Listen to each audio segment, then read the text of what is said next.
My name is Dylan CineMasai Green, and welcome to the Real Notes podcast. I speak with rappers, producers, journalists, and other hip-hop adjacent figures about their relationship with movies, and, if at all, film inspires their craft.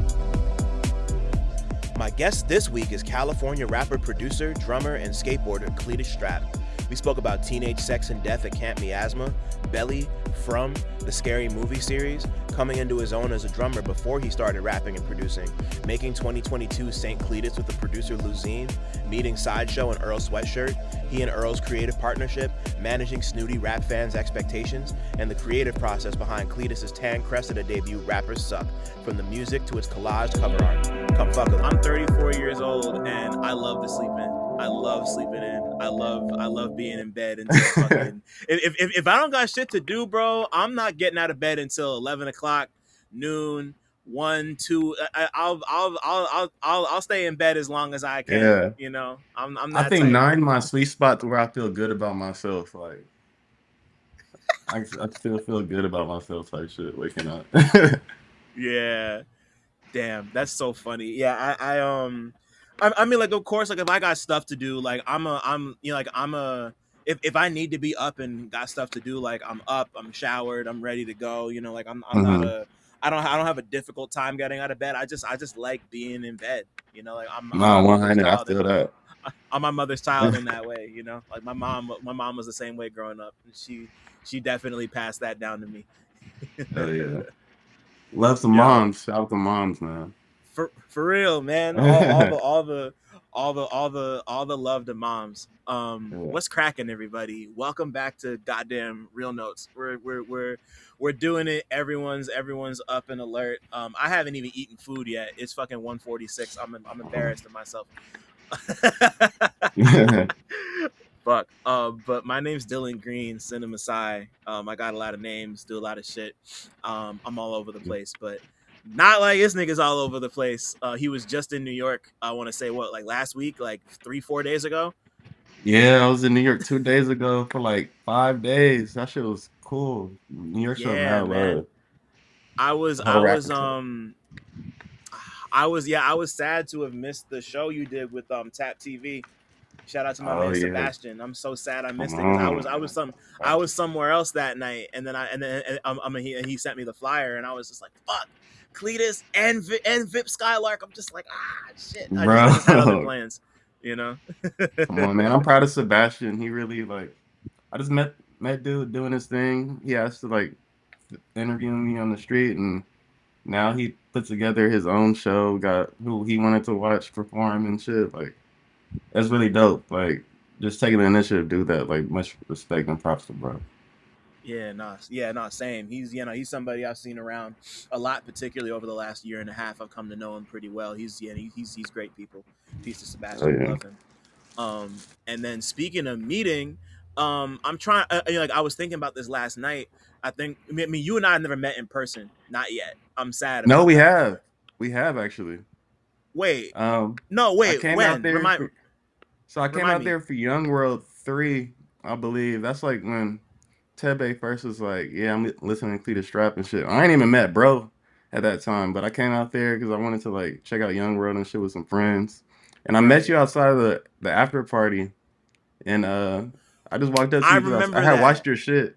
Yeah, and I was like, "Bro, you Dylan Green dude." Like that's like, Yo, I'm mad. I remember this now. Shit. hell I yeah, I yeah. yeah. No, I remember that exact night because that was it was Young World 3. That was the night they shot the That was the night they shot the Words to fucking live by Henry video. Cousteau. Right, the Words to Live By Yeah. video. Yep. And yeah, hmm I had because I had to go back to Jersey and I had just left before they shot the fucking video. Yeah. I'm so Me mad. too, bro. Me fucking too, bro. I was like, what the fuck? Yo. Cause we was just cooling That's outside the venue for a minute, like couldn't even get in. They wow. was like talking about they wasn't gonna let nobody in. I was like, let me go home. Shit. But I remember but I remember specifically the first time you and I spoke. I reviewed Halle Sideshow's I reviewed Gotha Tapes Volume 1 for Pitchfork, and Oh you produced yeah. Sneaky Steps, and you hit me hmm about that, and we're like, oh, like thanks for mentioning me, like it's cool to see your and like that was like so that was like 2022, like that was the first time you and I ever spoke, Oh and we yeah. just kind of like kept light tabs on each other since then. But like, Hmm. but just seeing, I mean, like it's been 4 years, and to go Bro, from yeah. that to meeting briefly at the after party to, like you being the first rapper dropping some shit on Tan Cressida. Crazy. Fucking oh wait, where are my manners? Welcome fucking Cletus Strap, man. Fucking LA's finest rapper, producer, drummer, Yeah. fucking child of the world. Come Rapper Suck is out now. Go listen to it. It's on. fucking wavy. Um, First off, thank you for being here. It means the most to have you here, bro. Hey, For thank you for real. having me. It's a full circle thing. Watching your content on YouTube and Twitter and all that. It's tight to be a part of it. I mean, good company with a lot of other guests. So, Oh man, that yeah, no, that yeah, like that, yeah, like that for real means a lot. Just considering seeing, just like seeing how much you've like grown and developed, and like this is like you've really developed something so cool and fun, and like thoughtful when it needs to be, chill when it needs to be. There's so many different moods and styles that you get at on Rappers Suck, and just like going back to like St. Cletus and all the old stuff, and just like seeing the develop. It's just I'm so happy to see you here, man. Like bro, this is thank you, dope to me. man. Yeah. Hell yeah, it means a lot, man. It's been a long grind. Yeah, We nah, ain't done it's yet. for real. Yeah, nah, like this is I got so many questions and things I want to dig into, but I mean, first I gotta ask the first question I ask everybody who comes on here, which is what was the last movie or TV show you watched that you had a strong opinion about? Strong opinion. So I love the show From. I'm part of the Fromily agenda. Uh-huh. So that's my show right now. I'm like waiting for this next season to come out. Uh, my dog Harold Pinor, however you say Yep. his name. Shout out, bro. He's going crazy. But yeah, that's You're a like show I put the everybody on. Like I tell everybody watch From. wow. So you got to be like the fifth or sixth person who's brought this show up on here, and I keep on saying, "Oh, I'm gonna finally watch it. I'm gonna find." I still haven't watched it. It's been on my list forever, and like I'm finally like I want if people listening to this, you see me in the street, hold me accountable. Like I want this to be the last time I tell somebody I'm gonna watch the show and then I don't watch the show. So Yeah. I'm gonna do it. But tell me why you tell me what you like about the show. Well, I'm really big into like horror and like gore and shit. And also just like people like facing their fears and like kind of like it has like a what is that called? It makes an observation about people and their fears and like how people don't like to talk to each other and stuff like that. So I kind of really connect with that. And yeah, even though it's like it's one of those shows where it's like it takes forever to get to the point. It's like the character development and the relationships they build is just interesting to me. I say that. Mm-hmm. You all caught up on it?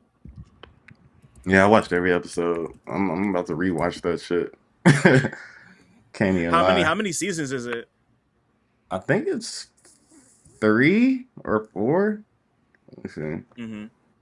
From season. No, it's 4 right now. Five's coming out next to end it off. Okay, cool. They're clipping it at season 5. Yeah, they're clipping at season 5. Thank God. All right. Wow. Okay. Yes. All right. So all right. Okay. So I got to do what I did with Breaking Bad and like really run through the first 4 seasons before season 5 comes out. All right. Cool. Yeah, isn't it great when a I'm a, show ends? You know, there's gonna be an ending. yeah.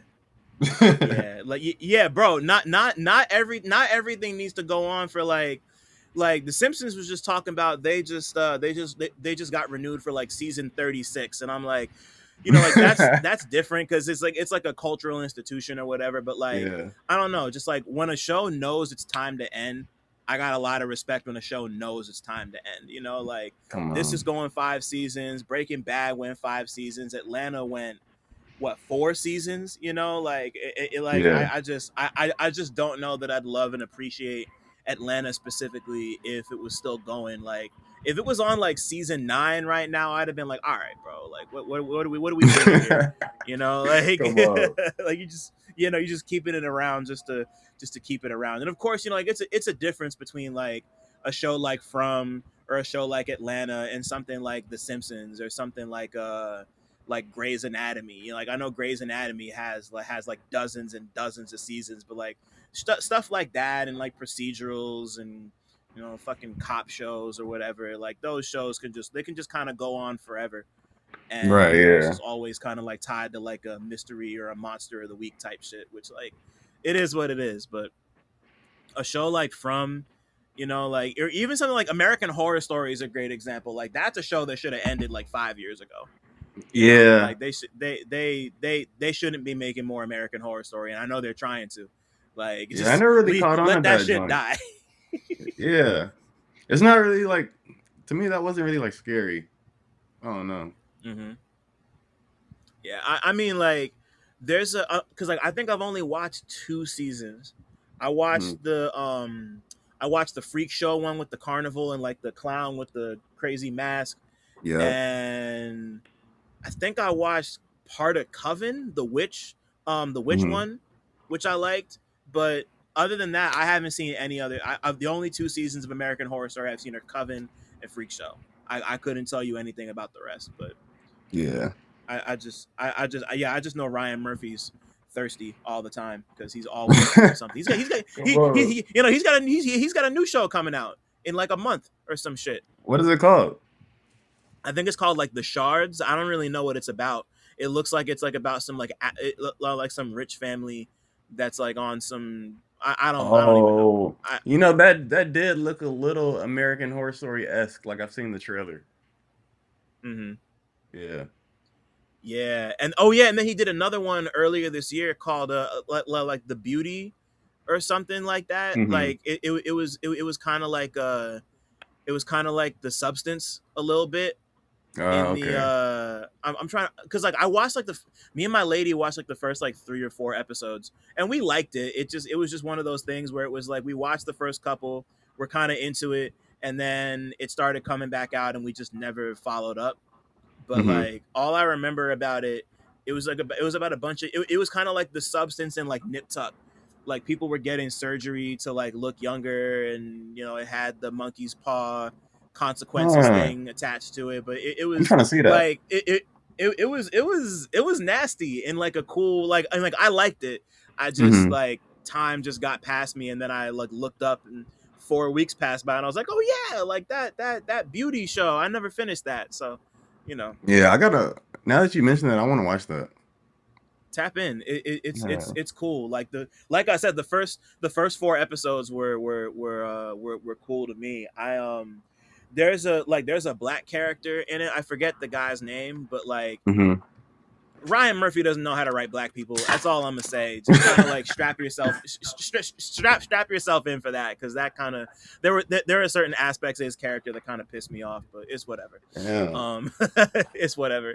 But before we move on to like digging into your viewing history, I wanted to talk about the two. I saw 2 movies last night Hmm. actually that I want to talk about. One I've seen quite a few times, and the other was the first time. So the first, so I saw Teenage Sex and Death at Camp Miasma last night. The Gillian Hmm. Anderson the movie made by the woman who made or excuse me by the person who made I saw the TV Glow last year, Oh yeah. Hmm. which I loved. I thought TV Glow was amazing. This was I liked this a lot, but I don't know that I liked it as much as TV Glow. But like for people who don't know, it's about this fake horror franchise called Camp Miasma. It's kind of like a Friday the 13th, Nightmare on Elm Street. Like it's got like the icon. The icon is this guy named Little Death who has like his head's like a ceiling vent fan or Hmm. something. And it's about this fake franchise and how it's kind of gone through the ringer in like a Friday the 13th Nightmare on Elm Street type of way, where there's been like 11 sequels and it's been like merchandised to death and shit. And the studio that owns it, hires a new person to come and direct a reboot. The writer director goes to meet the star of the original movie, who became a recluse and a hermit after the first movie came out, and she's trying to convince her to come and be a part of the new movie. They start like a weird sexual relationship. It was cool. It's cool. I liked Okay. it. Oh yeah, I'm gonna have to it's peep it's that one it's too. it's fucking weird as hell, but I liked it a lot. Where'd you The watch it writer on, gang? director, I caught it at the movies. It's it's Okay. it's in it's in limited really. You might be able to find it out by you. I was only able to find it at like the only reason I saw it was because it was playing at a theater, and I was in Hmm. the city to go see something else. The person who wrote and directed it, their name's Jane Schoenbrunn. Really, yeah, they made TV Glow and this other movie called We're All Going to the World's Fair, but I don't want to spoil it because it's the kind of movie that you should, like, outside of knowing the basic premise, go in cold. Like, just Yeah, like especially if you're a horror fan, like, let it surprise you. You know, like for it's sure. yeah, like you could tell that they know their history, and yeah, I had a good time with it. I had a good Hell time with it. yeah. And then the other one, I saw Belly, in 35 millimeter Damn, Alamo Draft House. at Nighthawk. Tough. Damn, Belly and 35. That's fire. That shit was like, I mean, like, I mean, like, we're both black here, like, we know what it is, like, fucking Yeah, belly is belly, you know, like, yeah, I mean, like, and we're not classic. even just black, we're like we're like millennial babies, so like Yeah. that's very much like our, like, that was like, we were, however, I think I was, when did that come out, 98? I had to have been 6 years old when that movie came out. Bro, yeah, I'm So 97. So, oh, word, yeah, no, I'm 92, yeah. so yeah, we're only 5 years apart. Uh-huh. But yeah, I'd never seen it on the big screen. I saw tickets go up on sale and was like, oh, Belly 35. Yeah. It was like, I blinked and the tickets were bought. Like, I was there. Um Man. yeah, it was dope, man. Just like seeing the opening scene, like, on the big screen in the grainy 35. Like, it's like, it might be the prettiest movie ever made. It's so gorgeous. Like, you can't, ugh. Shout Yeah, out to Hype Hype did his Williams, man. shit. Man. Come God, on.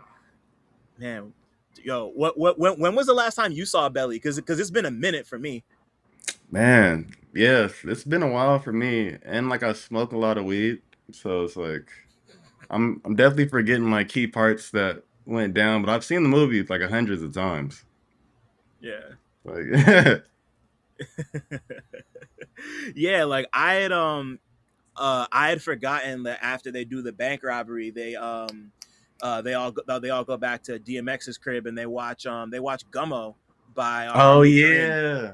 Like, I Yo. completely spaced on that, but yeah, it's like watching like Nas and Knowledge Mhm. in the seats, just like watching Gummo in like the chrome apartment with all like the crazy artwork. It's, I don't know, the Yeah, whole thing was just a vibe.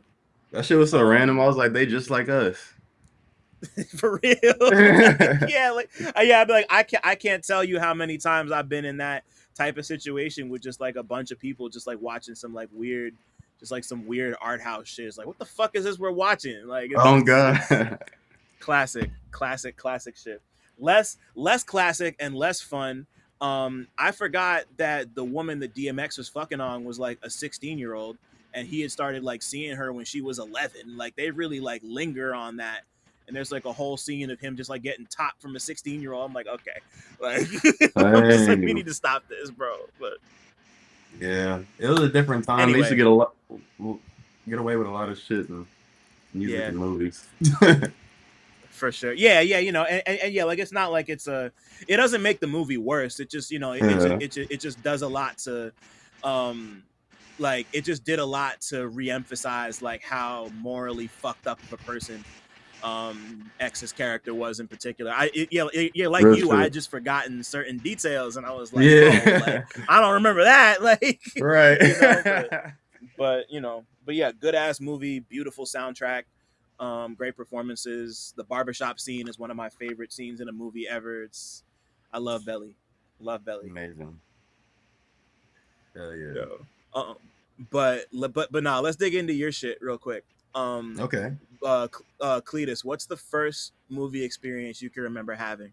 It could be at the theater, it could be Hmm. at your cousin's house. I think the first movie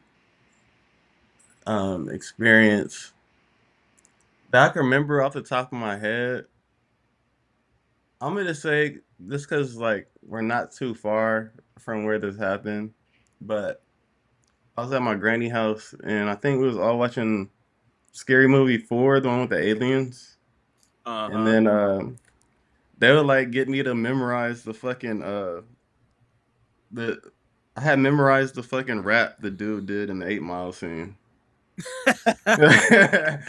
And then like like all my cousins was like dark skinned and shit, and then like I'm light skinned, so those shit they Yeah, would just get a kick out of that shit. Like it's fucked up when I look back at it. I was a little kid.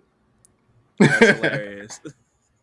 I remember the only part of it I remember. I remember like the very beginning and the very end. Mhm. He said something like, "I'm a white boy, but my neck is red. I put Miracle Whip on my Wonder Bread." Like Yeah, he that was just it was like in the Dr. Phil, my uncle, and I like to hang with him. and Yeah, funny enough, that sounds like some shit you'd say right now. Like just like bro, even like it's even like like I be hearing thinking you about that say it, I shit. was like, I be thinking about that shit. Like my entry to rap was like funny shit. So it's like that's just I'm kind of like just carry that shit on with me. Like right. That's so yeah. Because to me coming up, I think three was always my favorite scary movie. Like it was because like I went back and rewatched one after I mm, saw the new one, which I thought was just okay. I know a lot of people thought it yeah, was terrible. I thought it was fine. It just like it was just like another scary movie. It wasn't like special, unfortunately. But like yeah, but three, but like three was the first one I saw in the theater. It was like a big kind of like I'm a teenager now. I can go catch all the crazy movies I want, type shit. Like man, like that was like a big moment for me. So yeah, like yeah, just like the aliens and Leslie Nielsen's the president. yeah, DL Hughley's in the fucking movie for some reason. Um, the whole scene with um like all the rappers show up. I think it's Method Man, RZA, Chingy's in like it. Chingy's in it. Yeah, Chingy's in it for some reason. Like Yeah, what a weird ass movie, but good. Yeah, good time, super funny, and um, I mean like what I mean like now looking back on it, what is it about it for you that kind of resonates and sticks out? Because that movie's like damn near 20 years old, if not already 20 years old. bruh, it was just like just the people that were there. Like my cousin and shit. She's like hilarious. My uncle, God rest his soul, he was still around that time. It was just like, really, I get attached to movies just because the moments and shit, like Yeah, that, and the people that I was around, kind of. yeah, yeah. I feel it. It's yeah, though, yeah, those are really special. Just like like even just like enjoying the movie with somebody that you love or somebody you miss. Like yeah, I mean like half the fun of watching a movie like Scary Movie, in particular, is watching it with people and just Right. like making observations and jokes of your own. Like yeah, I mean yeah, like that's half of it for me at least. Yeah, and then Um, we ran that shit back so many times. I memorized the damn white dude rap. uh huh. Yeah, Crazy. nah, real shit. But as you get older and you start to just like have more experiences and become the person you are, I like to think of this next one as a capital M movie, the one that kind of stopped you in your tracks and like connected with you in an emotional, artistic, or spiritual way, more than just like this is funny and I like to watch Mm. it. Man, it's crazy because I low key think it might have been Requiem for a Dream, where I was like, damn, this shit is like crazy for real. Like niggas is really doing drugs. Like, and like just sitting in the house being depressed. Like I started to like understand the world around me a little bit more. Hmm. You remember how old you were when you first saw it? I had to be like 13, 14. Hmm. Yeah. Yeah, that tracks. Yeah. Like I had to have been somewhere between 13 and 16 when I first saw Requiem. Yeah, like it just feels like a kind of standard like, oh, watch this movie. It's crazy, like everyone's fucked up off drugs, and then fucking who was it, Keith David, who was the Jennifer Connelly's pimp? I can't remember. Was it Keith Oh David? shit. I think it was We Keith shoot. David. But either way, like just like yeah, seeing that, and then I remember specifically being blown by uh seeing Marlon Wayans do like a dramatic role. Like that really caught me off guard Bro. because I only knew him, I only knew him from the show and from, all the comedy stuff they did, but like that, Yeah. yeah. Nah, for sure. Do people say that one a lot? Not as often as you might think. I get kind of surprised because like I can only think of like a handful of people who've said that on here, but I know tons of people who that was like a like you see that and it kind of like drop kicks you into adulthood on some shit, you know? Yeah. Yeah, that one's crazy. Yeah, and once again it's been years. Like it's one of those you only got to watch it like twice. Like I think about the ending a lot and just like the mom just being whacked out on the diet pills and her like on the game Yeah. show. I'm just like I don't need to watch this shit more than like 2-3 times. It's like I get it. hmm I get it. It was a real glimpse. Yeah. Yeah. Yeah, and it's crazy because I think about like, because like there's other movies that are like as intense, but I can watch them. Maybe like I'm not watching them all the time or nothing, but like I think about like Menace. Like Menace is a movie that like hmm I'll watch that like once a year. Yeah. But like every time I watch it, I walk away like, like maybe this is the last time, but. I keep coming back. So what does that say about me? I Oh, you know, guess. also gang tapes. Gang What tapes about gang was tapes? that was an interesting movie. Like it's not like it's kind of like a Snow in the Bluff type of vibe, but it's Yeah. just like damn, like they kind of got like the whole like LA gangbanging shit like made it look real, like made it look like he was in a day in a life with like some of these fools out here. Oh shit. Oh wait. I'm looking at it right now. I've never seen this. I've heard of it, but I've never seen this. It's like a Snow in the Bluff type movie. Like it's like niggas Hmm. start the film by jacking a family for like their family vacation camera, and Wow. then he just like films his like experience like joining the set. That's dope. That's hmm crazy. And yeah, like as somebody who does love Snow on the Bluff, and yeah, one and speaking of movies that don't come up on here super often, I think like one person's brought up Snow on the Bluff. I'm like kind of sad that more people haven't because like that's hmm one that like I mean like seeing that was like a big kind of you know just like blurring the line between documentary and narrative and yeah it's like I'm really into stuff like that, so this is Yeah, I'm a watch this like maybe this weekend on some shit. That sounds great. yeah. Please do. LA Snow on the Bluff down there. Word. Yeah, I'm super on board with that. um but I want to jump the rails and do the same thing with music for you. hmm When did music become capital M music for you? Not even in terms of you wanting to make it, but just like fucking with music. Man, I just loved music for so long. Like my parents love it. It's ingrained. My dad would come home singing at the top of his lungs, like just and my mom be like, "Dude, shut up!" Like, But and then like they just always playing bangers like cleaning up, music choice, R&B channel was always on. Dad slapping oldies to his crazy CD collection. Um, my mom putting me on the shit that she loves, like the Beatles. Like Yeah, nobody else at school was listening to the Beatles as far as I know. Uh, oh, my granny always taking me to choir rehearsal with her. I'm just hanging out yeah, with the drummer, watching him do a thing. Then he'll like let me. He wouldn't even let me get on. I would just wait till it was done. I just hop on the drums after and just get down.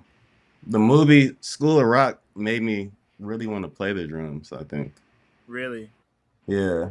So that movie actually, Jack Black, that that Loki got me into music for real. Wow.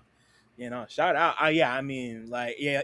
Like, I remember when School of Rock came out, and just like everybody, like, I kind of noticed a shift in people I knew, like, really being into like guitar and drums specifically, and then I think like 5-10 years later they like did the actual School of Rock schools, which are like I don't know if they got them out in LA, but they See? got them all. They got them all over the place in the tri-state. There's at least like four I could think of.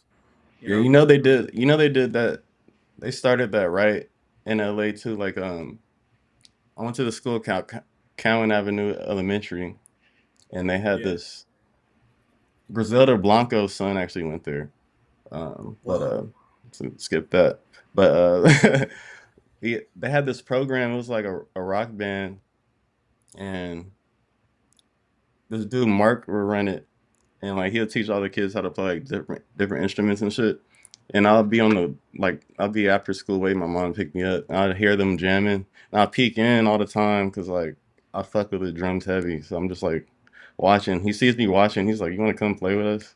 And then I go play with them. And then like the after school program director sees me and she's like, "Damn, like he like really loves doing this." So she let me do the program for free. And I was just doing that like my whole elementary school.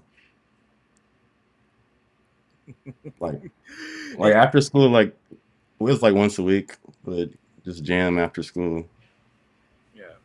on rock And yeah, songs. like how old were you? Like, I mean, you said like elementary school age, so it had to be somewhere between like what, like 7 and 10, something like that.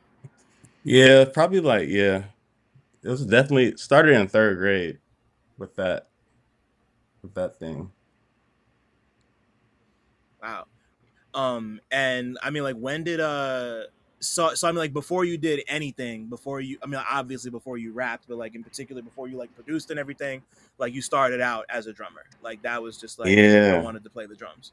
Yeah, I just wanted to play the drums. It's just like it was my thing. Like I noticed that I was like progressing at it. So I was like, man, let me do this for real. Like I wanted to be a professional drummer at that point. Hmm. Um, and like when did you? Because I mean, like I know you've been in bands, you've been in groups. Like when did you start like going to other people and wanting to play drums for a band, and like just like when did you start being a musician, capital M, in that respect? Oh, in that respect, man. So rest in peace, my brother Mike. He would he played bass and he would take me to his like church rehearsals and stuff. Like he was like my older homie. He was a senior and I was a freshman at the time. So like he had a car, we would link up weekends, go smoke, go to like these churches and play and shit. And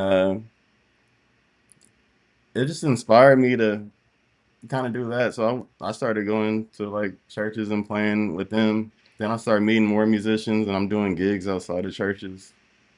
Uh, then that kind of like slowed down. Just wanted to be like a one man band thing. And I always had my brother Cam around. He played keys and just learn how to add the drum aspect to the tracks. And people started checking us out, started doing more shows, and we started just playing with more musicians. And that's how I kind of got like my own thing going. Mm-hmm. Oh, but you, yeah. Also, there's been other people I just like would go out and I'll just tell people I play drums, like, and so like this dude named Riz Lavi. I met him outside of the homies like film thing. Like he was screening one of his short films. My boy Quentin Dominguez, Quintron.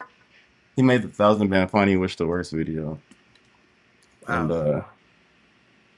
yeah, so I met Riz and we did a little West Coast tour, like 3 dates, and that was like my first like official like me doing like real shows, like big crowds. Mm-hmm. Um and yeah, just did the Sparker shit around the city with the homies. Yeah. When did that first tour happen, and like around what time did Sparker first start to come together? Uh Sparker's been around since about 2022, and I think Okay. that tour was like 2024 that I did with Riz, or 2023. Mm-hmm. Not sure, but that's how I met my boy Simon, who's part of Sparker too, Mm-hmm. and he also plays with Fouché. My fault. Sorry to interrupt, but I just wanted to shout out the Real Notes Patreon one time. For as little as $5 a month, you get exclusive goodies like video of every interview, 2-day early access to every interview, an invite to the Real Notes Discord server, exclusive access to the Real Talk Movie Night archive, and early pre-sale links for all live events. If you want to give a little more, you get other exclusives like retro 60-second movie reviews and monthly 90-minute workshops with me, where we can discuss whatever creative questions or projects you might have going on. Head over to patreon.com/realnotes. That's REELNOTES to join right now. I repeat, all videos will only be available on the Patreon. Thanks for listening. Shout out to my patrons. Now let's get back to talking. Yeah, shout out. Oh yeah, it's all Fouché. Yeah, for real. Yeah, no, Jersey's finest. You know, Mm-hmm. always got to shout out. Always got to shout out Fouché. Um, and I mean, like around. So I mean, like you started out drumming pretty young, very young actually, and Mhm. but you also started making rap music formally. Like, I mean, like your first project dropped in what, like 2017? That's when Shorties came out. Yeah, yeah, that's Shorties. Um, and I couldn't call it formally because it was just like I was just doing it, man. But Yeah. I just wanted to get it out.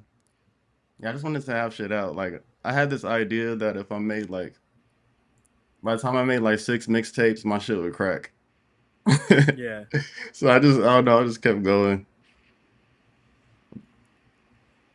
Taught Yeah. myself how to put it on Apple Music, Spotify, shit like that. That was the first time I did that. So yeah. What I mean, like, just like considering that you were like a band, like kind of like a band first instrumentalist, and you played like you played all sorts of different kinds of music, but I recognize you mostly as like a hardcore like punk drummer. Ooh. Like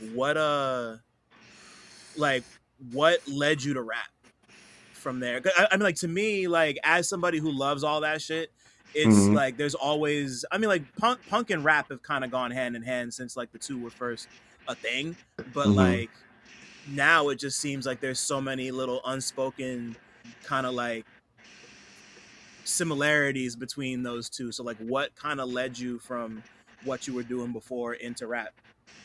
Uh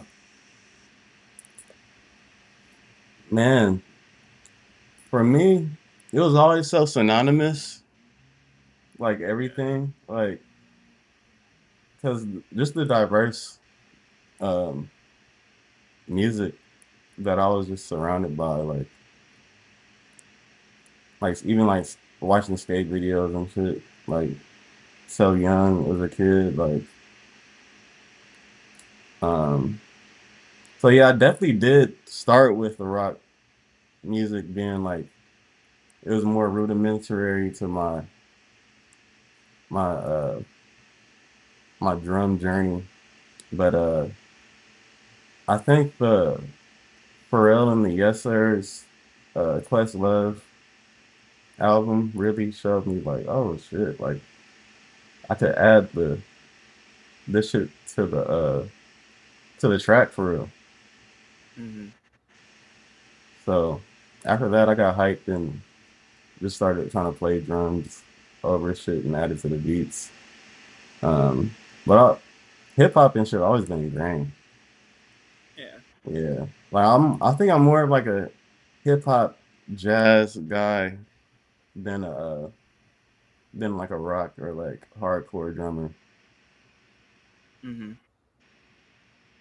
Yeah, I feel that. Yeah, I just know that that was kind of like the beginning of what you were doing, and then like it's just turned into everything you've done now, Hell or up yeah. to now, and like what like in a rap sense, when did you know rap was going to become more than just a hobby for you, and that was Ooh. going to be the thing you started to actively pursue? Like probably like 3 or 4 years ago. Yeah, Okay. um like me and all my friends are rapping, but everybody kind of ended up stopping, and I was like, man, like putting so much time like doing this shit, like fuck it, we're gonna take it serious. Like we were like people were like offering us to use their studios and shit. Like it's not just a like thing we're doing at home.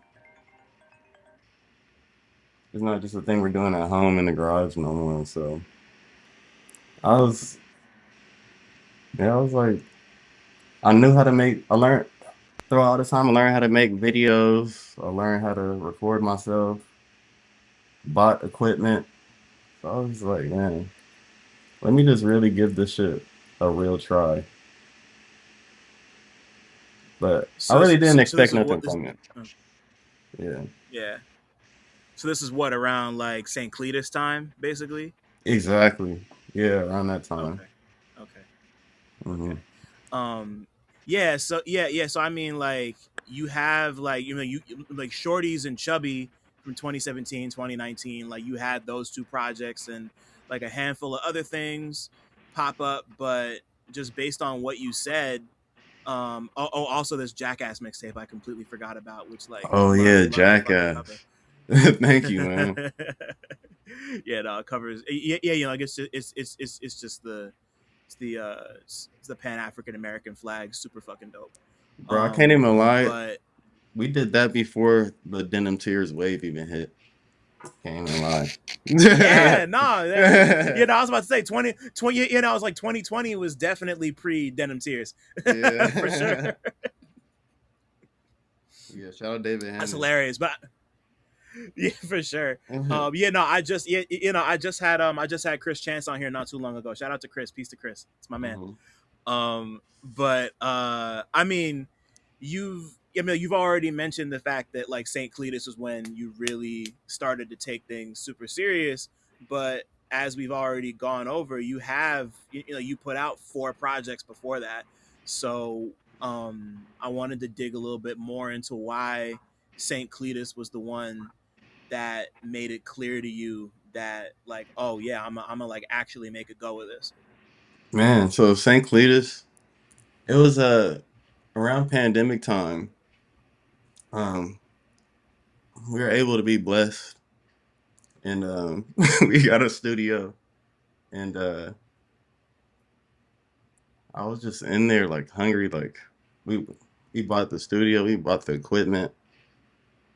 We were like, I was like, we finally got something. I was just in the studio every night with my boy Luzine, and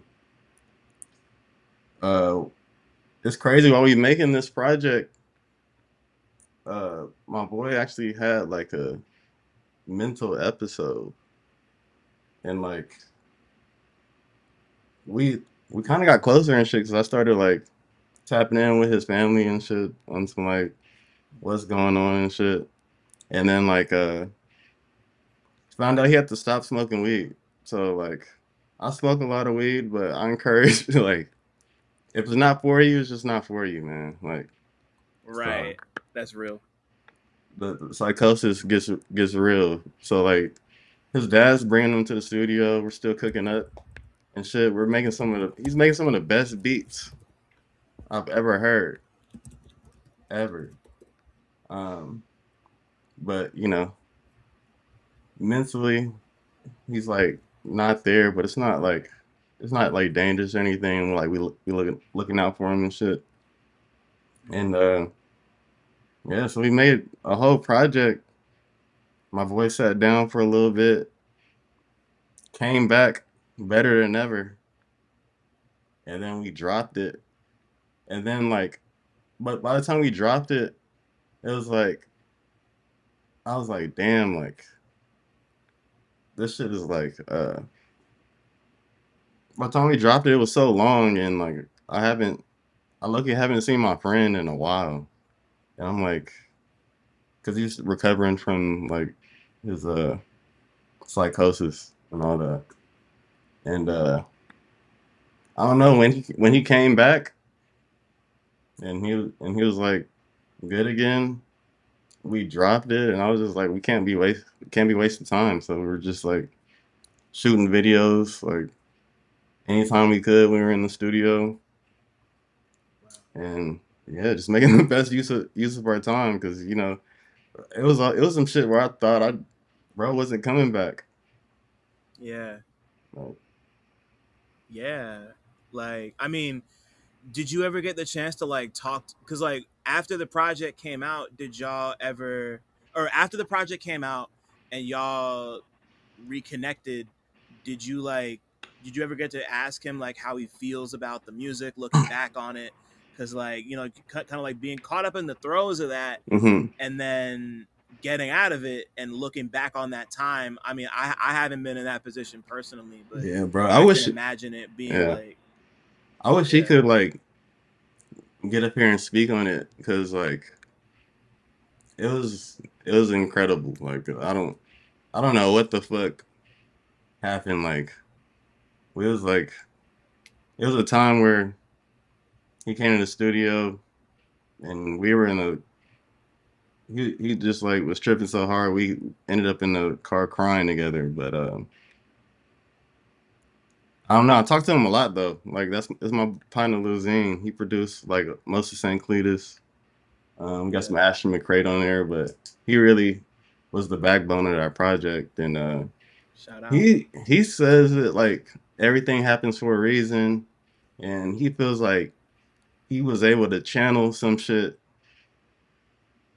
and learn how to control it. Like he said something about is he learned how to control his energy or something in that process. Like he says it he says it it's part of like his superpower or something like that. So he has a great outlook on it. He hasn't had a episode since, honestly. So yeah, he's doing great. He's making crazy music, like That's good good, man. good music. So it's a proud of my bro. I'm happy to. Yeah, no, I'm so happy to hear that. hmm Um, and you're like considering how important this album was for the both of you, but like particularly for you, like it feels to me like your style kind of came and just like was solidified by the time you made it to this project. Like going back and re-listening to Shorties and Chubby, like the crazy, you know, like these came out in like the late 2010s. You know, like there's a lot of, you know, like California rap is kind of coming off like the beat scene stuff at this point that was hmm happening in the early 2010s.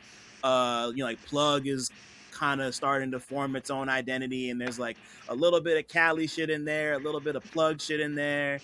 Like there's all these different sounds that to me really bring me back to that like 2017, 2018, 2019. It's like a very specific vibe you're tapped into there because that's just like what's around you. Yeah. But St. Cletus is where it feels like it all kind of comes together, and it's like this is who Cletus Strap is. So Yeah. like so like while you're putting that project together, like was there a specific moment where you look back on what y'all had made and were like, oh yeah, like that's where like that's me. Like when did you Mm-hmm. first see your like truly see yourself in what you were doing? Huh. Definitely. Let me see. Let me go to the project real quick. Because this feels The like one time of those machine. where it's like, yeah, Gotta hop in the yeah, time yeah, machine real yeah. quick.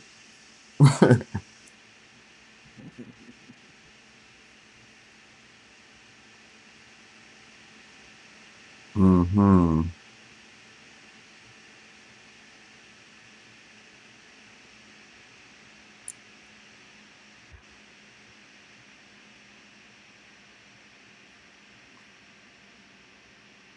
Mm, I guess like Wheels, like the first track in, that was kind of like I really discovered on this track. I mean, on this whole album, just being more vulnerable. Uh, Yeah. I was just really just putting my. This is really when I just started putting my feelings and then like hopes, dreams, and then just real shit like that into my music for real. Like,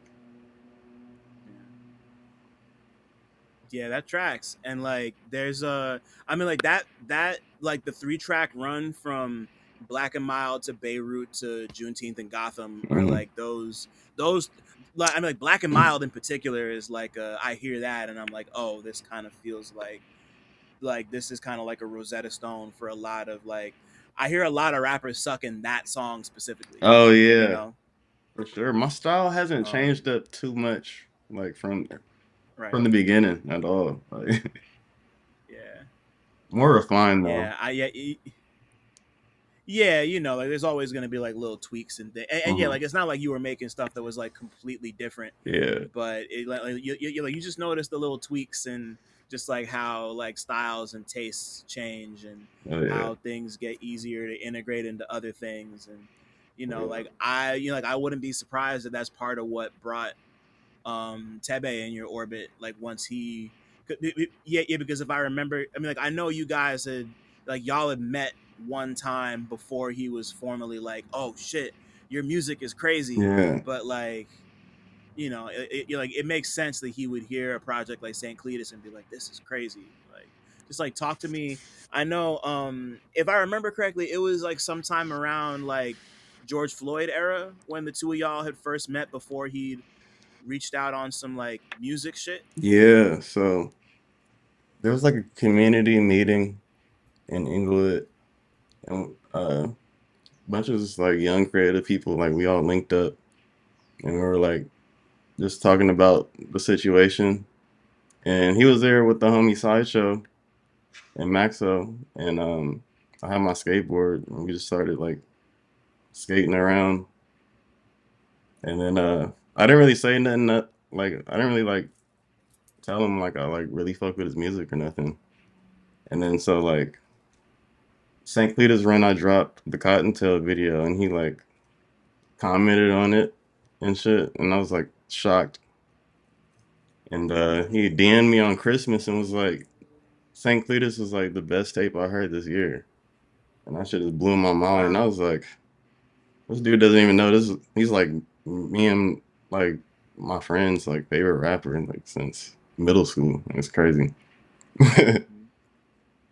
So he was like, Wow. yeah, we got to make some shit. Yeah. And I was like, hell yeah, we do. And then a year later, we made some shit. Easy. After that, a year after that, made some shit. Wow. What was it y'all made that year and change later? Uh, he invited me to his house, I think, maybe the first time I even cooked up with him. And we made this song called Pink Fent, but Mm-hmm. we ain't never put it out. That was just the start of it. And then when him and Mike started making Utility Pompeii, Mike had some type of art show out here. Um, yeah, Mike was doing the art show. I forgot her name. But anyways, they invited me to this event, and then I went to the event, and there was only like 20 of us there. It was like some real mellow shit. And they said they was going to the studio after. So everybody, damn near from the event, we went to the studio, and it was just cool. And then they had Harrison in there, all whole surf gang making beats. I didn't know what surf gang was. It was just like a crowded studio and like a high floor with like a crazy view of LA. It was sick. And then Wow.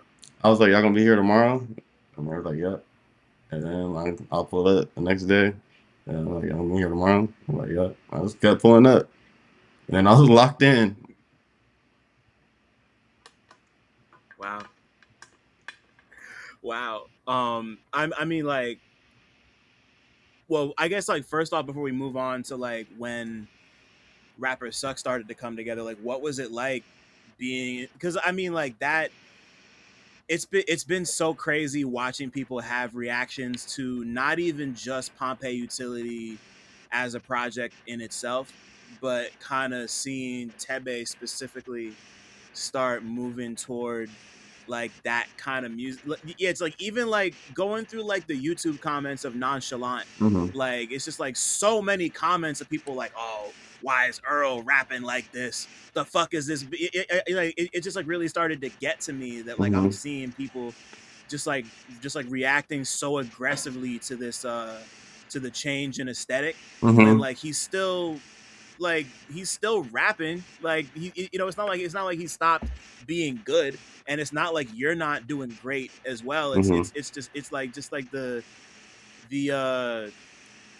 just like the visceral pushback from a certain subset of rap listener Yeah. has been really interesting to me as somebody who's like, I mean, like I've been listening to them since I was in college in 2012. Right. Like so I've seen the whole. I mean, like as you have, like like we've seen the whole journey. So just like what was it like being in there, and like also not knowing who Surf Gang was at the time, Mm-hmm. and like getting to experience that firsthand. Like what was that like for you?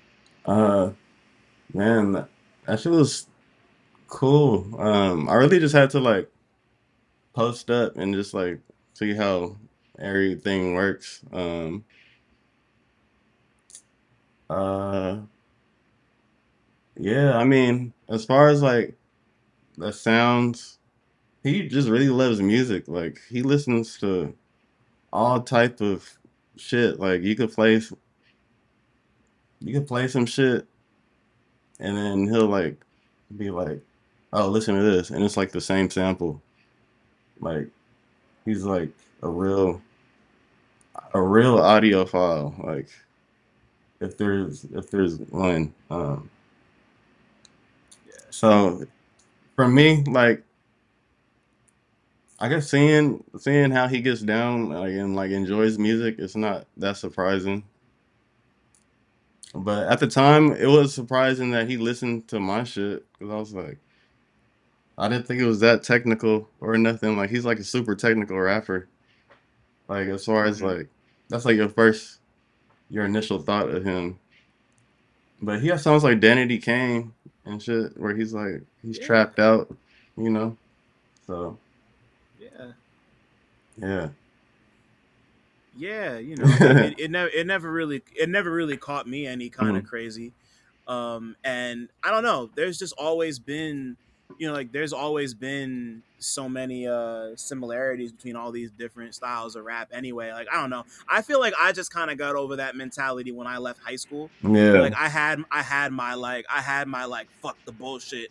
I want to hear real hip hop phase like as like Yeah. a teenager for like 3 years, and then you just like grow up, and it's like you just start to recognize the similarities, and there's like yeah, like there's treasure everywhere, and like I don't want to speak for y'all because this is like a LA, it's like a California thing. I'm not from Cali, but from what I've heard and understand, like there's more of like a all like all the different kind. From what I understand, there's like a lot more, for lack of a better word, unity between the different types of rappers who exist out there, and like it's not fully the same out here. Like it's like Mike and them are really working to kind of bridge those gaps, but like you're not gonna you're not gonna find like Shy EK at a fucking Mike show.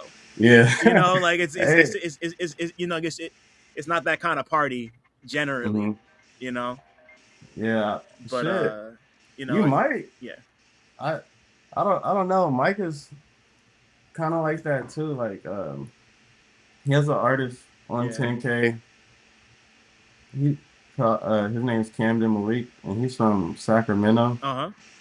Bro, he's like real West Coast, like Bay Area, or like I don't know. I can't limit his style to like his sound to a region or nothing, but it's just like I don't know. Homies are way more diverse than people think. Like I feel like it would be kind of boring if everybody rapped like Earl or everybody rapped like Mike on their label. Yeah. Yeah.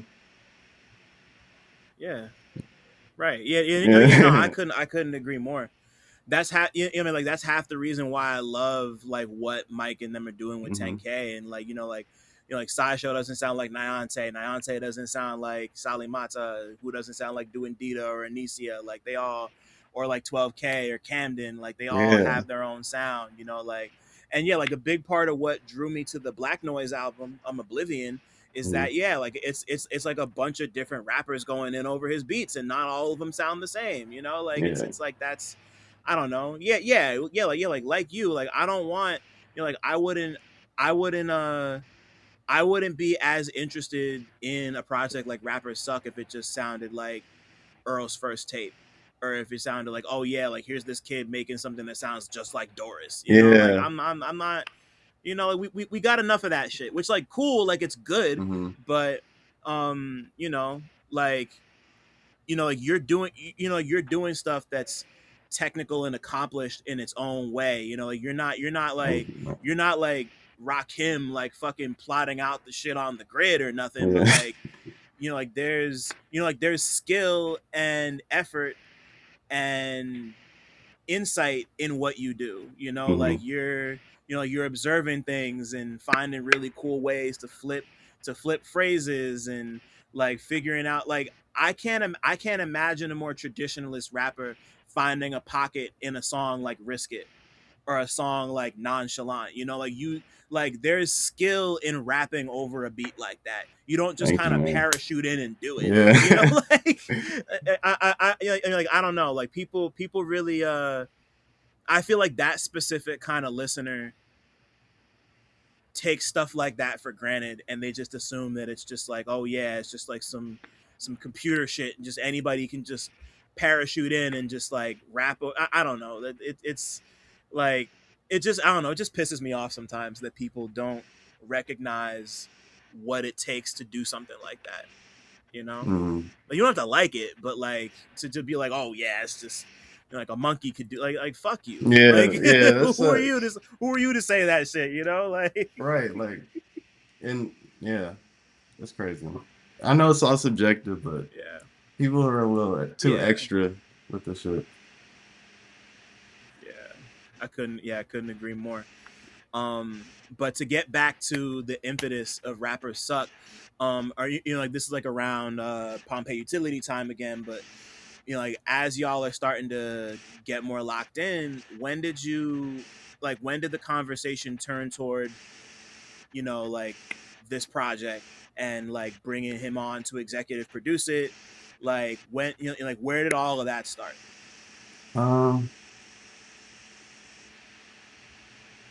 Well, I guess since that DM,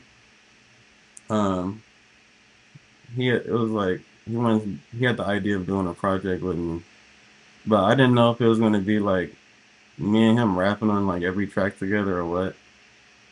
But Mm-hmm. it was like a little period where we started cooking up at my house, and I was playing a bunch of songs for him. He told me to send them all to him, and he was gonna like structure them. And then he said he wanted to put the album through 10 Press, and he asked me how that sounded, and I was like, hell yeah, like it would be an honor, like Yeah. you'd be like the only person I would do some shit like that with that I could even like think of. And then yeah, he was like, just trust me. And then I said for sure. And then bro came back with 8 tracks, and I'm like, well, I've been on the tracks. He like, trust me, bro. 8 tracks. I was like, sure.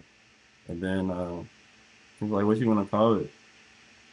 You know, I was just like, rapper set, because I did this tour with the band Zulu where I'm like opening. I'm the only rapper, and I didn't think anybody was gonna fuck with it. Like much like in the sphere was like uh I don't know, it's just not. I know it's not for everybody, so it's like I thought it'd be funny to have a shirt rapper suck, so even if they didn't fuck with me, they'll still support it. But Yeah. by getting the shirt, because you know the hardcore short shows have the best merch, so Oh, I for wanted to sure. make something Easy. cool for them. And so I just Yeah. wanted. I was like, I'm not done with this idea. I'm gonna bring it onto this, and yeah, I think it couldn't have worked out more perfect. Yeah. Wow. I mean, like, what? I mean, you mentioned that he came to you with the final track listing. So, like, how many tracks did you have for this, when you turned it in? I had to have at least 30. Wow. Yeah, And he picked like what, like the 8 or 9 that made the final cut. It's yeah, 9 or yeah, 8. Yeah, yeah, yeah. yeah. You're right. It's 8. So yeah, all that shit's gonna drop soon too. Like that shit is all hard Oh, as sure. fuck Yeah. too. So That's I sent him like my best shit, like, and he picked the 8. So wow. Okay, okay, yeah, yeah, yeah. I was curious if this is the type of thing where like y'all were in the studio making these together, or like, or yeah, just like clarify for me. So like you made all these kind of like off on your own, and you're like, I know Mad Max 4800 produced. I think he produced like what, like six of the 8 tracks. yeah, He produced most of these. yeah. So like we made like a lot of the shit. Like I just be at Max's house. We just be cooling, watching TV, making beats. Um, and then I had my studio set up in the corner over here at the crib, Yeah.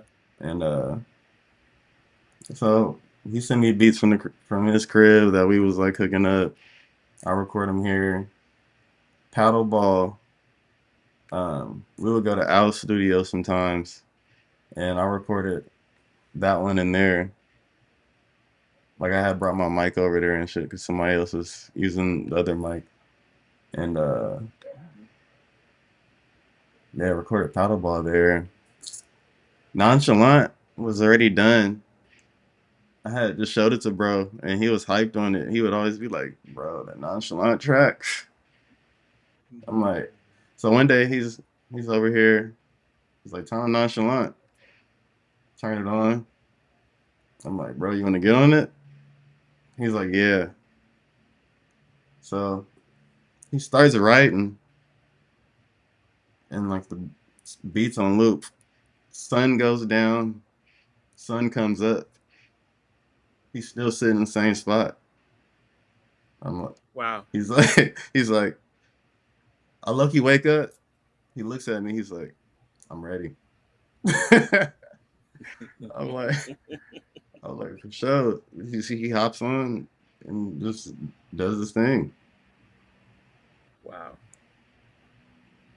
He did. What he did it. He did it in one take. Not one take, probably like maybe like 4. Yeah, probably like 4. He does it. He did it all the way through That's though. cool. Like he Mm-hmm. didn't punch Like in or each time. nothing. Oh, okay. Yeah. Yeah, Gotcha. That's dope. He Yeah. he like slow cooks like everything. Like the reason why his music is so great because he takes the time and the attention. Man, he doesn't even like rap the verse out loud until he's like it's dialed and on the phone at least, or like when he writes it type shit. Yeah. So it's an incredible So process. I'm sure. Like, just as like a quick aside, because I just thought about it right now. One of the handful of times I got to be around, I don't remember if I told this story on here, but it's a fun one, so I'm gonna tell it. Mhm. I was in Chicago at Pitchfork Fest in 2020. It was the year he played. I think it was when Sick came out, and like we knew each other. Like we're friendly at this point. I see him around. We like show love. And I saw him there. I saw him like side stage at No Name. Great moment. But that night, I'm leaving. It was the last night of the festival, and I was working, like I was like a contributor at Pitchfork, so I was like there with the site, and we had like the going away dinner, whatever. And I leave, and I'm just like wandering the street, and I just see this nigga come from around the corner, just by himself, just dolly, just by himself. Mhm. And I'm just like, what's up? And he's like, what's up? He come over and talk for a minute, and he was just like telling me a story about like him and Black Thought were playing each other music, because I'm the Roots played there too, and he was like, oh yeah, I was like backstage with Black Thought playing like unreleased music, just like going song for song. And then he just looked at me and was just like, I think I got him. And I was like, huh? Like, he just told me that like real casual. And it was I don't know, just like hearing him just like he could just be like so direct on that type of shit, Mhm. and it makes me laugh it makes me laugh to think about how the structure of one of his songs would just like come together, and how like you could take, like, you would have to be somebody who would take their time to make a song for you to go play a fucking unreleased song for Black Thought and be like, oh yeah, I made a better song than he did. Bro, like Like that's kind of nuts. this nigga will listen to the beat on loop for like 2 days, like maybe more. Like I don't. He'll find that pocket. Like he's like, Wow. it just shows like it's not all just like God-given talent. It's real work. Yeah, that's Yeah. real.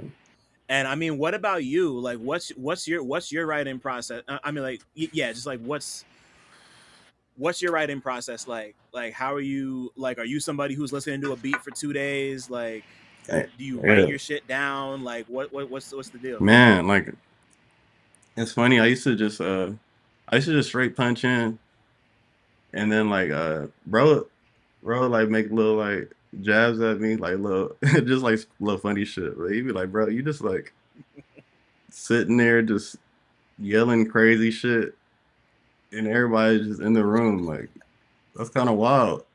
And I'm like, yeah, for sure. Like he was like, yeah, I mean, like everybody does it, but it's just kind of crazy if you think about it. So I was like, I don't know, I just kind of observed how he be doing it too, and so I kind of just started writing more also.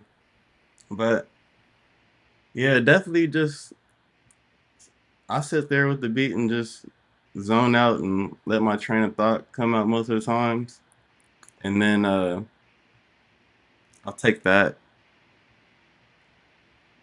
I'll take certain aspects of that, and I'll start writing it now. Like after I like yelled my obscenities into the room while everybody's just chilling, uh, transcribe that, make my little edits, and then I'll try to do it straight through. That's cool. Yeah. I fuck with that. Because like I'm like, I don't know, like those like I kind of write the same way, if that makes sense. Yeah. Just like you have you have those thoughts, and like you'll like, I mean, like there'll be times where like I'm writing something and I'll like think of a thing and write it like further down the page and be like, I'm gonna incorporate that somewhere. and then I'll go back and incorporate it. Or sometimes I'll write it out where it's supposed to be, but then I'll rewrite it like 18 times. Yeah. You know, like I can't tell you how many times I'll just like sit there and rewrite a sentence. Because I you know, just to make sure it. Yeah. I need that recording to reference those inflections, you know? Because I have a really like monotone voice and shit. So like those inflections be like everything. So they have to be in the right spot and all that. And it has to like you know, that's like my real feelings, like what you hear come out. Yeah, and I mean like you have such like the thing, like one of the things that I love about your music is you'll just figure out a way to like flip a phrase that everyone's heard a million times and just make it sound like new or fresh or interesting, like whether it's through an inflection or if it's through just like your own take on like the thing. I mean, like the opening line on Paddleball is the one that I think about a lot. Just like we got bigger fish to fry. Better bring your tackle box. Like, you know, it's just one of those things where it's like I can't believe nobody else has said that before. You know, I don't know that I've ever heard tackle box be referenced on a rap song of any kind before. So like it's like, you know, like I feel like it reminds me of like Currency. You know, like Currency is one of my favorite rappers. He has been for like fucking 15 years. And one of the things I love about him is that he'll also do the same thing where it's like, damn, like how is nobody like it's for lack of a better word, it's like basic, but not in like a bad way. It's just kind of like one of those things where you think that like a million people have thought of this before, but nobody said it before you did. You know, like that's one of the things I always come to for Currency, and that's one of the things I appreciate, especially on this album. Like it's Rappers Suck is just full of those lines. It's so many fucking quotables. You know what's funny is like Currency, like my grandfather is from New Orleans, and like the way he talks, he just has all these little like sayings and like proverbial like phrases and shit, and it's like it's trickled down onto like my mom and stuff. So like they'll just like say like stuff like that in like regular conversation. Like that was the straw that broke the camel's back, or like hit dog or holler, and stuff like that. So it's like that's just like I just bring like shit like that into my music. And it feels so natural. You know, it's not like you know, like it's not like the type of thing where it feels like you spent hours trying to like tweak the line or anything crazy like that. It's just one of those things that feels supernatural and is just like the millionth tweak on like an old phrase.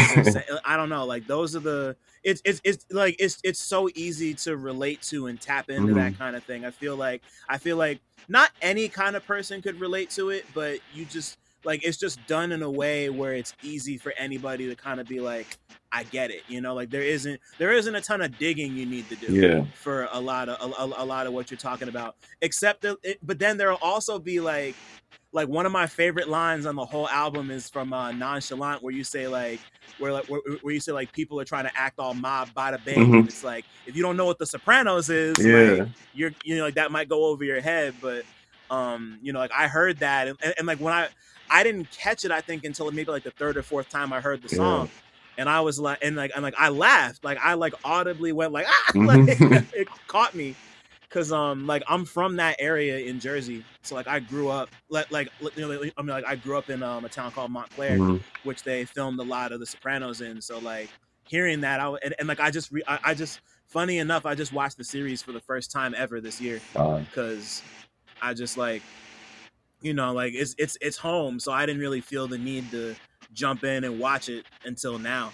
But like hearing that, that's the type of thing where like it's funny if you don't know what it's talking about, but if you really stop and think about it and know The Sopranos, it's just like, oh, you know. But like once again, that's only one layer, you know. Like it's not like you're you're not the type of rapper who's talking about shit that requires a crazy amount of decoding, which Yeah. is fine. You're like, I love to decode shit, but like, it's also cool to just be able to listen to somebody kick fly shit, make cool observations, and not have to think about it too hard.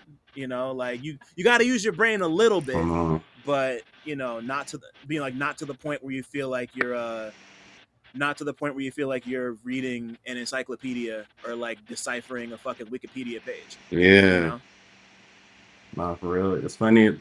The other layer of that bar is actually from like a Jacka song. He's like, a lot of niggas try to act mob. I'm a real nigga. I don't act hard. 700 buried in my backyard. Niggas sell they sell for that. All he did was ask God. See, man, Yeah. hey, rest in peace to the GOAT. I love the Jacka. Damn, I didn't even pick that up. You know? Yeah.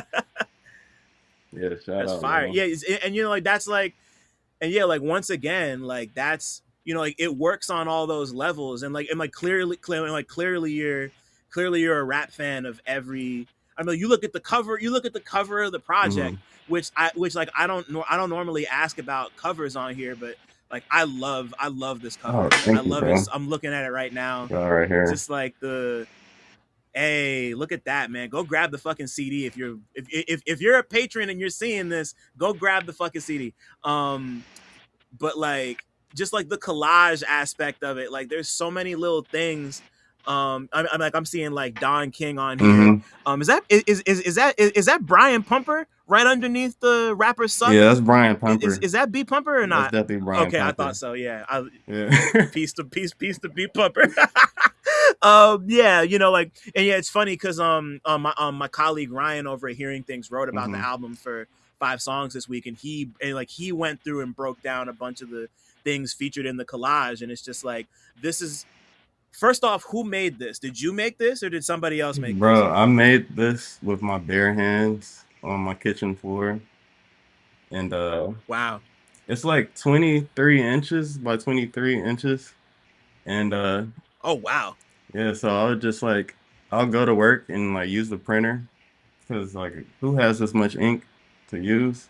So yeah, I just print every picture, like be thinking about like what was some like funny like rap moments, like funny hip hop moments, or like funny characters who like are in hip hop, or like who are people who like don't like hip hop, or like who are people who are like plotting against this, or like what's like some like tired tropes.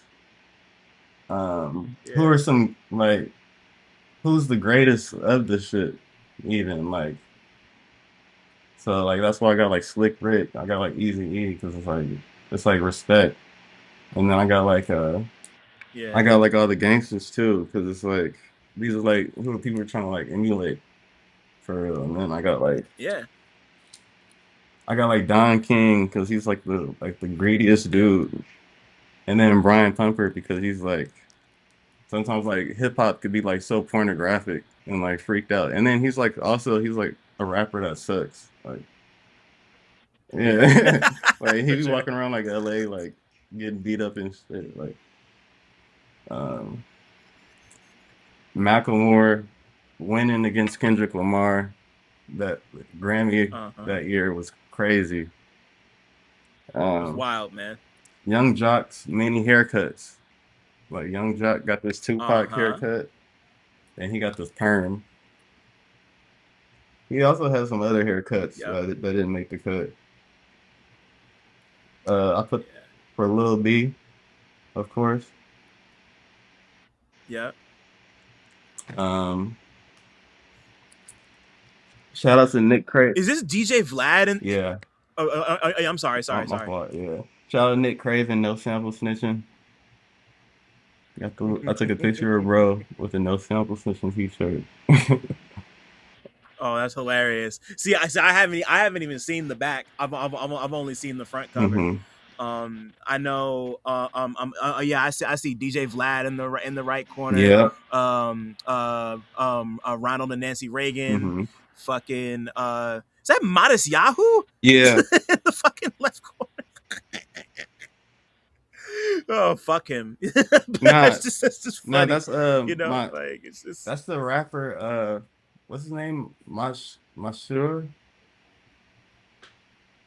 the nigga who it's yeah. like a Isn't it? I think that is I my think it's Modest Yahoo. oh Is it yeah, not? I think. I forgot bro's name, but yeah. Yeah, but Oh and then yeah, now that's my yeah, my that is two my my two. Yahoo. My fault. No, you're good. Yeah. My two favorites on here though gotta be Nas and Khalees in the nigga shirts. Yeah. I remember when that album came out, classic moment. Hmm. Um, and Kendrick in the fucking suit from the GQ photo, like That was the you greatest know, it's rapper. these Too. yeah. Yeah. So. I just like these are. I mean, like as somebody who's like as a rap fan, these are all things I recognize and moments that like mean a lot to me, Hmm. even if it's just for like a laugh. Like so, just to see all of that come together and form this. And to know that it was like physically done and it's like a 23-inch by 23-inch piece of art, like that's crazy. Bro, That makes me so I happy. sprinkled real grabber right here around this eagle.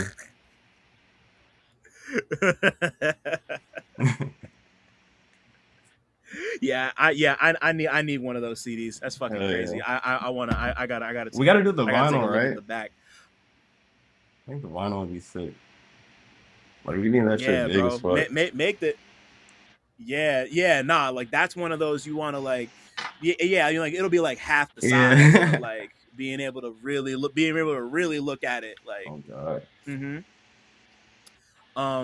I want to do the super generic thing that I don't normally like to do, Hmm. but I know there's a lot of layers to this question. But rappers suck, the title. Yeah. Like there's the obvious meaning. Hmm. There's the obvious meaning there of like, these rappers suck. They're not that good. Hmm. I'm out here doing my thing. Like why rappers suck? Like going from the T-shirt on the Zulu tour to like why was that why was that the name for this like moment in your career? Because this is like like being the first rapper to drop a project on Cressida is like that's a big fucking deal. Yeah. And naming this that is definitely a gauntlet being thrown down. So Well, so it's called Rappers Suck. Like initially, sucking MCs is the like one of the biggest tropes in hip hop. So it's like all these fools suck. I'm the best, of course. But then you also get to um making this project and committing to something like this, you might disappoint people in your life. So they'll be like, "Oh, he's changing up. He sucks. Rapper sucks." yeah. And then there's also it's like, a lot of people are great like rappers, but they might not get the opportunity because they suck. So it's like, Yeah. it's like it finds a new meaning for me every day. Like I'll show up to a meeting late Yeah. and I'll be like, rappers suck, right? Am I right? So it's like shit like that. Yeah. It's just a real reflection. Like it's funny. Like I was really inspired by everything. I'm really inspired by like skateboarding. So they had these shirts back in the day that DC like and Danny Way and them made. Funny, Danny Way also raps. Fun fact. I didn't know that. That's crazy. Whoa. And they had a shirt that said "Ravers Suck." And my boy Sam, he has a store called Hotline on Melrose, and they had like the Ravers Suck shirt. And it's funny because like the Ravers actually took to the shirt because Ravers like had cool ass T-shirts and shit. So I just thought it'd be funny if it said "Rapper Suck." I said we needed that, so that's how we came up with it. Yeah, I fuck with it. You know, and yeah, like it's fun. It's fun. It's tongue in cheek. It's got a million meanings. There's no, you know, it's not like it's like a concept album or nothing. But it's just, you know, like like the name, it makes an impression, especially considering that this is going to be the first time a lot of people have heard of you. You know, like it's and like that's, I think, the note I want to end on before I ask my final question is, you know, like, of course, like you and Tebe have been building this relationship for the last like 4 years. The project's out. It's executive produced by him, and he co-produced. I know he co-produced the song with Omari. Why am I blanking on the name of the fucking song? Paddleball. Chili. No, Paddleball. My fault. Yeah, it's Paddleball, not Chili. Paddleball. But yeah, like this is like a watershed moment for you. It's really like a make or break. Like you're, you know, like people after Young World 5 happened, and more, you know, like more people are starting to come to that event. You know, like for people listening who might not know, I covered it for the New York Times this year. I'm so happy and grateful that I got that opportunity. I hung it on my wall like a fucking bum. Hey, congrats, brother. No, like I'm so that's happy. so sick. Like we like Young World alumni. You, this shit is crazy.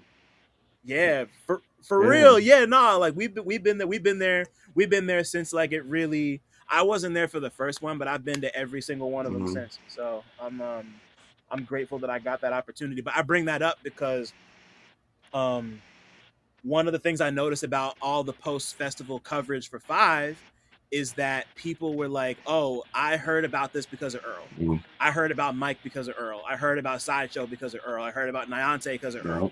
I heard about so-and-so. Like pretty much every single video had at least like 3 or 4 people being like, Earl put me onto this, you know? And like, you know, like him being that beacon for you to come off and put this project out that's, you know, like it's breezy, 20 minutes. There's still like a lot of stuff to chew on in here. You know, it doesn't feel like it's lacking of anything, but like now that it's out in the world, it's been just under a week at this point, and like people are listening to it. The singles are out. You're about to hop out on a couple of his shows again, like you did on the last tour or two. Like, how does it feel being the first rapper to put a project out on Cressida and really, you know, like reaping the benefits of that cosign? Because it's a lofty fucking cosign, bro. You know? It's like a great honor, and it's like I feel like I've had like my dinner with Jay-Z type shit. Because like, yeah, I don't really give a fuck about dinner with Jay-Z, but of course not. Yeah, or I never thought like no shit like that would ever happen. So it's a great honor. And then like it's funny, like one day I'm at the studio and I'm like, he has like magazines, like old magazines that he's in, and like I'll open it and like I'm reading about like his ideas for Tan Crest, like before he even, I don't even think he even linked up with Mike yet. And like he's saying he wants to put out projects with just like good people and people he believes in or something like that. I don't know, I can't quote per quote, but when I seen that I was just like, damn, like he's always wanted to do this, and like choosing me as the first person to do this, and I'm like such like a big fan of bro. Before he even knew like I was a fan of his shit, and he like took the time out to hit me up and like get this ball rolling for me. So like it's a big just big for me.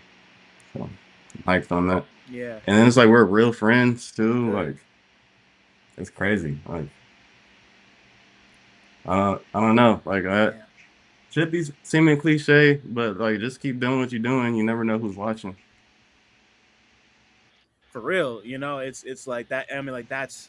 I feel like I'm living proof of that. Yeah. You know, like I didn't think I'd be here. I started writing like 12, 13 years ago. I didn't think I'd be here with you doing shit like this, or like, you know, like a podcast wasn't something I ever thought I'd want to do. Period. Yeah. And then, you know, life happened, and you know, you just wind up where you wind up, and you know, like the right people are watching. I mean, like you and I connected on some chance shit. You know, for real. So like Oh, I didn't even ask you about the beat you made for the Sideshow project. I want to know how Oh, that came together. yeah. Just as like a full circle moment for So, me. bro, You know? me and Sideshow been friends for like years. Like, probably like since he first moved out to LA. Like, he worked at he worked at the 100 store, and then like we had homies who had like the Utmost store. Um, there'd be homies within that who like have events and shit. So we always see each other out. And we was like we worked on the same block on Fairfax. And bro, like I'll pull up and smoke with bro at lunchtime all the time, like every day. He knows I make music and I got access to like the studio. Just like the homie shit at the time. So he's like rapping his first raps to me. And I'm like, bro, this is hard. Like the only thing is you sound like you're reading. And then like so he just starts working on it. He starts pulling us to the stew. Not even really making stuff, but just hanging out, checking out what we doing. He's cooking up with Alexander Spit. A year later, he's Yeah. going crazy. Like he starts cooking up with like he actually he knew Mike and shit already. So he like brings Mike around a couple of times. I don't even know who Mike is like that. But he one time he brought Mike to buy some weed from me. And me and Mike actually did a show back in LA, like one of his first LA shows, because like of that like network of homies and shit. And Wow. So I'm sorry to cut you off. You just said that you sold Mike weed at one point. we could take that out. We could take that out. My bad. That was just That's casual. no. No. I I didn't mean to blow your spot up. I just thought that was funny. If you want me to take that out, we can take that out. That's fine. It's cool. Okay. Just making sure. I Just was making like, sure. you're That filming yourself. yeah, No, no. it's all good. Yeah, no, that was just funny. I just love that hmm detail. Anyway, you and Mike did a show in Yeah. LA. So, but anyway, that's just a little backstory of how long like I've like known homies and shit and like known of homies. But yeah, I guess when I was working on that tape, I had another studio on Crenshaw Boulevard, and bro pulled up, and I just made the beat literally like in 10 minutes, and yeah, he just got right to it, like, and then it was a lot slower, so I just sped the whole thing up. And he didn't even change the mix or nothing. It was just like some shit we just made one day. Like we never made no other song ever. Like, It just gotta like happen. yeah, like. And he's been to the studio with me many times. And then yeah, that song got like millions of plays. That's hard, Yeah, you know?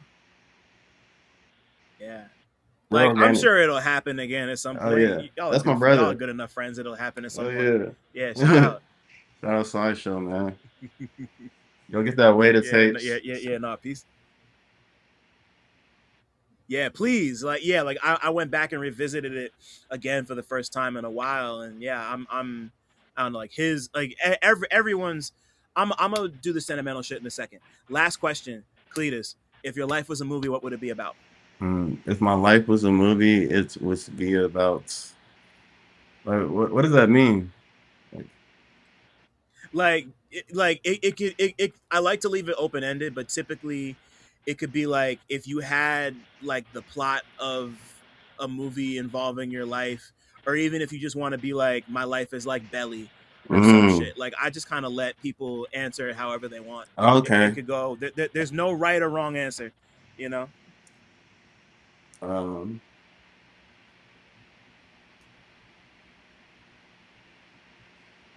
hmm, a movie my life is like.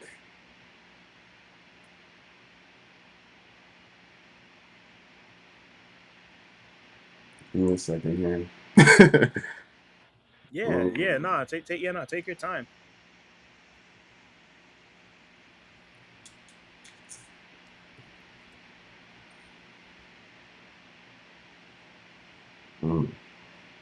My life like crush groove right now. Wow. Tell me why. You said tell you why? Yeah, why? I don't know. It's like I'm in like a hip hop renaissance right now, and like I just walk outside to like this crazy shit. Like niggas got Adidas boxes coming to the crib and shit, and like just like yeah, it's just like a should be like a fever dream sometimes. Like walking to the stew and fucking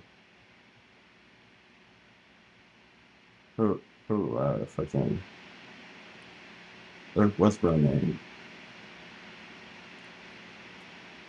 Walking to the stew and the Zan man in the stew. Just jamming with us. We playing an instrument, Zan man singing on a microphone with auto tune. Like, Wow. yeah, crazy. We talking about Zanman from the DMV. Yeah. That's it. That Zan. Okay, yeah. Shout out to Zanman. Wow.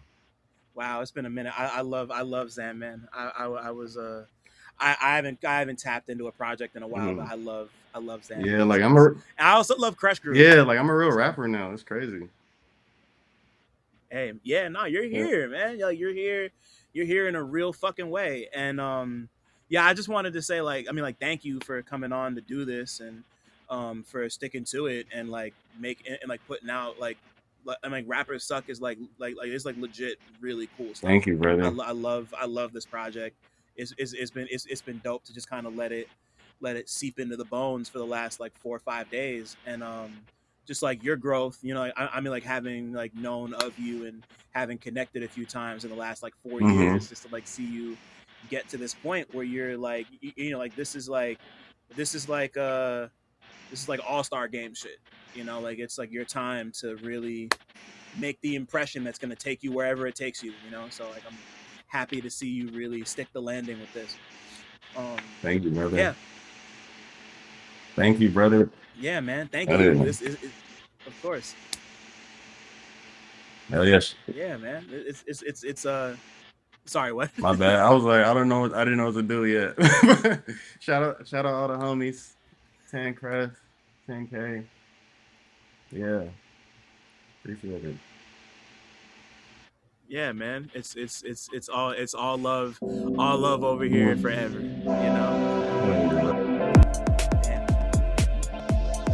Thanks for listening. Shout out to y'all for making it this far. And shout out to all the black people listening too, because y'all really impeccable. Don't forget to like, subscribe, and tell a friend to come through next time. 1.